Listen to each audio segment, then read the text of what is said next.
আমাদের বিশ্ববিদ্যালয়ে যেই রাজনৈতিক মতাদর্শে সবাই নির্বাচনটা করছে সেটা আসলে আসারই কথা না। আমাদের বিশ্ববিদ্যালয়ে আমরা সবাই জাহাঙ্গীরনগরের স্টুডেন্ট। তো আসলে আমাদের এটাই প্রত্যাশা ছিল জাকসুর উপরে যে যেই আসুক, যে দলই আসুক বা যে মানুষই আসুক, জাহাঙ্গীরনগর বিশ্ববিদ্যালয়ের স্বার্থে কাজ করবে। শিবির একটি নির্দিষ্ট মতবাদে কাজ করে। এখন দেখার বিষয় আমাদের এবং আমরাও প্রত্যাশী হয়তো তারা সেই জায়গা থেকে বের হয়ে একটি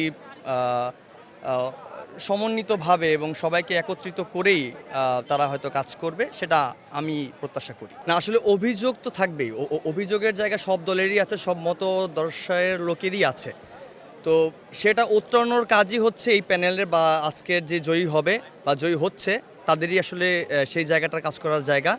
এখন গতানুগতিকভাবে আমরা আওয়ামী লীগ সরকারের সময় বা ফ্যাসিবাদ সরকারের সময় যে গতানুগতিক রাজনীতি দেখে এসেছি, সেটা যদি আবার কায়েম হয় সেটা তো আসলে আমাদের প্রত্যাশা না।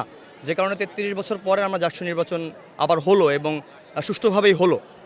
আমাদের সকলেরই প্রত্যাশা যে দলই আসুক, যে মতই আসুক, আমরা আসলে তাদের কাছে প্রত্যাশী যে আমাদের জন্য কাজ করবে, আমাদের হয়ে কাজ করবে, আমাদের ভয়েস সেই জাকসু ভবন পর্যন্ত পৌঁছাবে।